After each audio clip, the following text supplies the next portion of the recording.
Bendiciones y muy buenos días a todos los integrantes del grupo. Nuevamente un placer saludarlos y agradecerle a Dios por este inicio de semana. Como todos saben, en algunas partes del mundo se celebró y hoy culmina la celebración de la Semana Santa para dar paso a otros días de celebración de la pasión y muerte de Jesucristo. Pero lo que pasó hace miles de años atrás todavía tiene vigencia en la mente y en el caminar de esta raza humana. Reciban un saludo del pastor Héctor Rodríguez, del apóstol Rey y de toda la familia de Casa de Adoración. Y quisiera en esta mañana compartir con ustedes un extracto del libro de Augusto Curi, El Maestro del Amor, donde él dice textualmente: he tratado a diversos pacientes del más alto nivel cultural. He dado entrenamiento a psicólogos y he dictado conferencias a miles de educadores, ejecutivos, médicos y otros profesionales. Pero nunca observé a alguien con características de personalidad siquiera aproximadas a la del maestro de maestros. Hay un mundo bello y complejo que late dentro de cada persona. Pero el alma del maestro de Nazaret no era simplemente bella, sino inexplicablemente encantadora. Si los seres humanos pudieran contagiarse con la grandeza de su humanidad, habría más felicidad y menos tristeza en nuestro bello planeta. Desaparecerían las disputas sangrientas por algunas hectáreas de tierra y los conflictos entre religiones. El perfume de la solidaridad circularía entre los pueblos. El maestro de la vida no pertenece a un grupo de personas o a una religión, sino a la totalidad de los seres humanos. Aunque muchos cristianos piensan que Jesús solo vino para ellos, el maestro vino para todos los pueblos.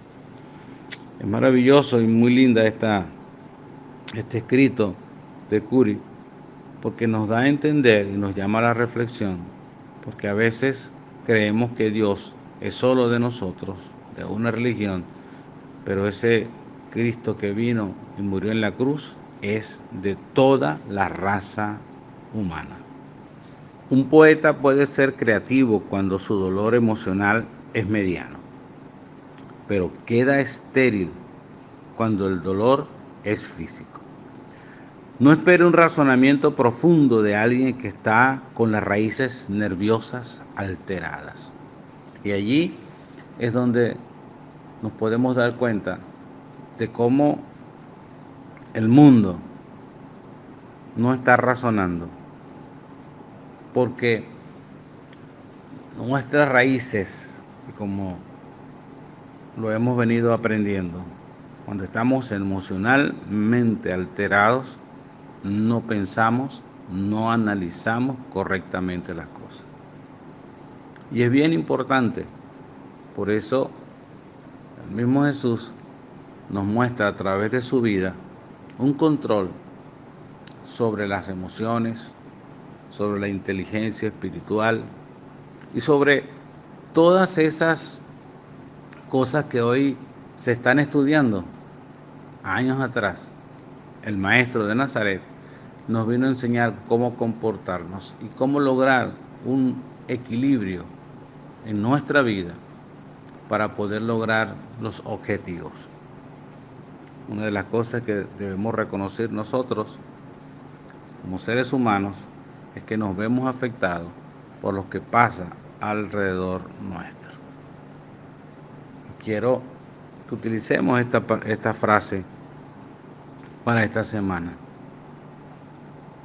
para usarla en ese encuentro con la paz y con el equilibrio emocional de nuestras vidas. No espere un razonamiento profundo de alguien que está con las raíces nerviosas alteradas. Esa es la frase para esta semana. Quien estudia y profundiza en la vida de Jesús, en el tiempo que caminó sobre este planeta, exclusivamente sobre esos 3 años y medio, donde enseñó y vivió parte de su existencia con esos 12 hombres que luego fueron a predicar su palabra, se han dado cuenta que esa vida dejó a muchas personas perplejos y pensando cómo se podía vivir de esa manera. Pero en el momento de su muerte, en el momento de su crucifixión, en ese lapso de tiempo, fue más sorprendente como él se manejó, las palabras que dijo. Y alguien lo escribió de esta manera, que esas palabras no encajaban con la imaginación humana, con lo que pronuncia un hombre cuando está en ese estrés o en ese sufrimiento. Él dice que la forma de Jesús expresarse en ese momento no encaja con el diccionario de los más nobles humanistas que han pisado este planeta. Jesús, cuando fue a la cruz, mostró que lo que él decía que debía cumplirse, lo tenía que cumplir y cumplirlo en paz. Y que cada situación él estaba preparado para pasar por encima de ella. Algo que nos hace pensar a nosotros en cómo nos comportamos. Y a mí personalmente me ha hecho mucho reflexionar en el comportamiento cuando alguien o algo nos tambalea nuestras columnas y algo pasa en nuestra vida que desentona en lo que estamos viviendo. Y aunque hay muchas cosas que decir, tenemos tiempo para hablarlo. Pero una de las cosas que sorprende en la crucifixión de Jesús es su primera palabra: Padre, perdónalos porque no saben lo que hacen. Pero en esa primera frase se describe a un padre que ama intensamente viendo a su hijo morir lentamente en una cruz sin intervenir. Y eso es algo para pensar, porque muchas veces nosotros cuestionamos a Dios por lo que está pasando, siendo nosotros culpables o actores de esa situación por la cual nosotros la hemos producido. Esa primera frase: Padre, perdónalos porque no saben lo que hacen. Ahora allí Jesús estaba en medio de 2 ladrones, de 2 criminales, sin él haber cometido ninguna injusticia. Ahora, allí le asignaron el lugar más destacado, en medio de esos 2 ladrones. Cuando se inicia la crucifixión, y podemos usar la imaginación, y ver al primer ladrón que debió haber estado totalmente desesperado y sudando frío, gritando, rogando que no lo crucificaran, que no hicieran eso con él.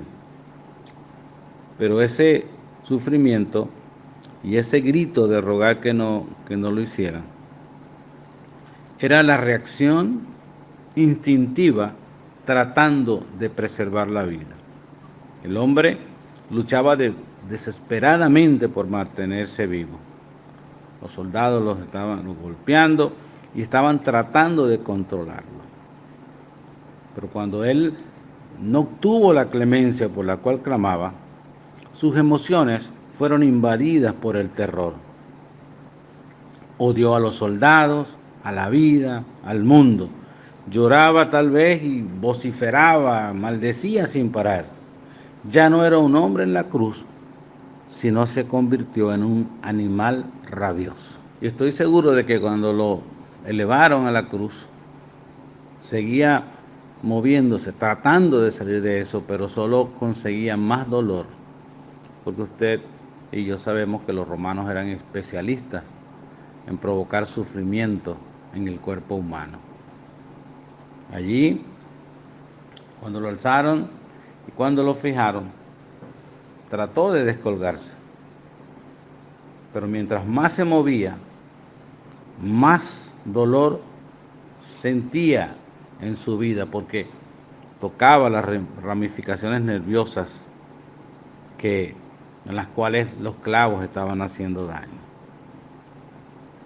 Los romanos le daban una anestesia a estos hombres antes de llevarlo a la cruz, pero aunque mitigaba un poco el dolor, no lo quitaba por completo, no lo aliviaba.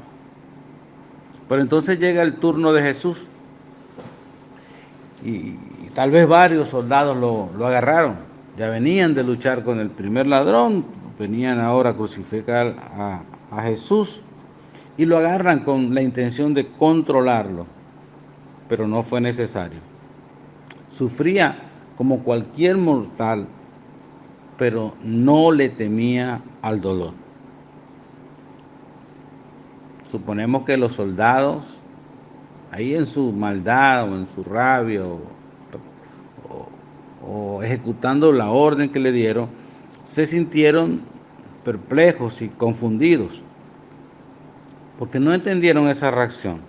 Y aunque el corazón de Jesús podía estar latiendo acelerado y golpeado y herido, él seguía gobernando su cuerpo.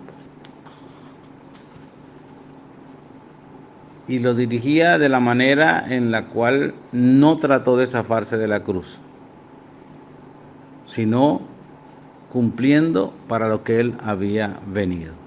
Y dócilmente lo montaron sobre el madero y comenzaron a darle el sufrimiento a través de los clavos en las manos y en los pies. El maestro del amor gimió de dolor, pero no odió a sus agresores ni a la vida. Aquellos soldados tenían que estar confundidos, porque Jesús sufría sin gritar, no se debatía, no se resistía. Y tal vez los observadores o esos mismos soldados especialistas en darle sufrimiento al cuerpo humano podrían haber pensado que nunca fue tan fácil crucificar a alguien. De la forma en que ellos lo hacían. Pero Jesús pudo controlar aún en esos momentos sus emociones. Se preparó para eso. Nunca fue tan fácil crucificar a alguien.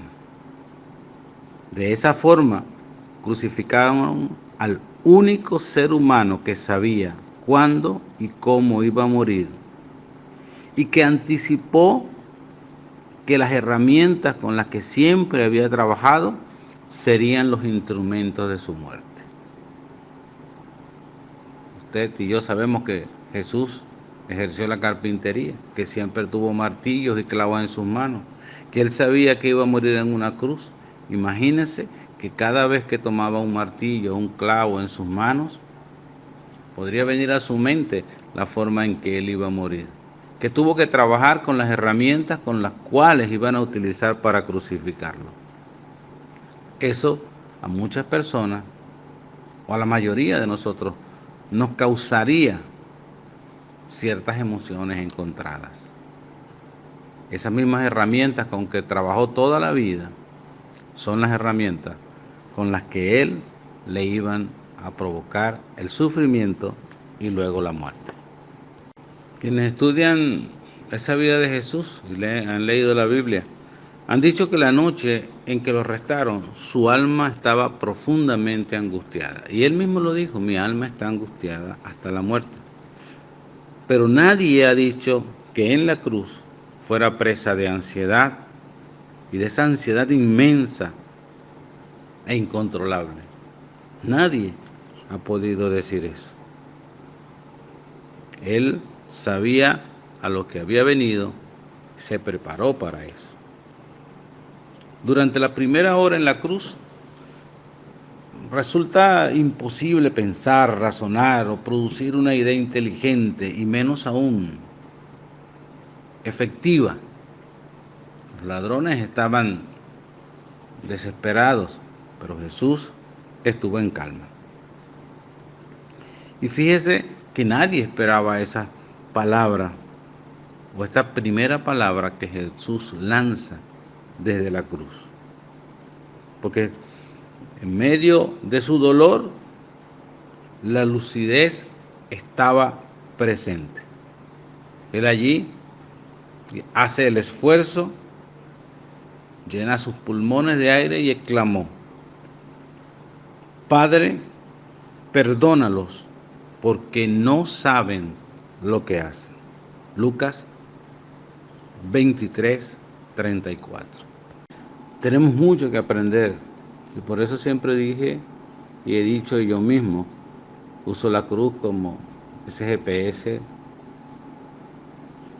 para volver al camino, porque muchas veces nos desviamos en el caminar en la vida. Y es de ser humano cerrar, pero es de sabios volver al camino y pedir perdón. Algunas personas son especialistas en conquistar enemigos.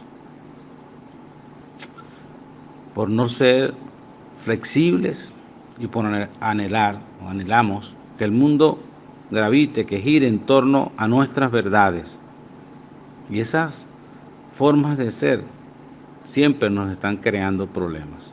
Y personalmente yo acepto esa parte también. Otras son más sociables, pero pierden completamente la gentileza cuando están estresadas o frustradas. A veces se controlan delante de los de afuera, pero son agresivos e intolerantes con sus familiares. Pero qué maravilloso que Jesucristo veía al ser humano, al igual que a sus enemigos, más allá de la pantalla de sus comportamientos. En la cumbre de su dolor, Él aún lograba comprenderlos, tolerarlos e incluirlos. Ojalá podamos aprender de Jesús estas cosas. Hay mucho de qué hablar,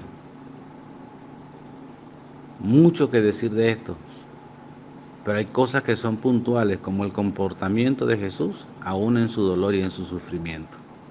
Pido a Dios que podamos nosotros aprender de estas verdades por las cuales vivió Jesús, llamado el Cristo, y que nosotros tenemos de Él dentro de nuestra vida. Lo tenemos a Él y tenemos su mente. El universo es una caja de misterios. A cada generación la comprendemos de forma diferente al estudiarla. Frente a nuevos descubrimientos, las verdades científicas de hoy dejan de ser seguras y visten otras ropas. ¿No piensa usted que su vida es un gran misterio? Yo pienso que sí. La pantalla íntima de nuestra alma oculta a muchísimos secretos que ni usted ni yo mismo comprendemos. En realidad, usted, yo y el universo somos todo un misterio. Feliz inicio de semana.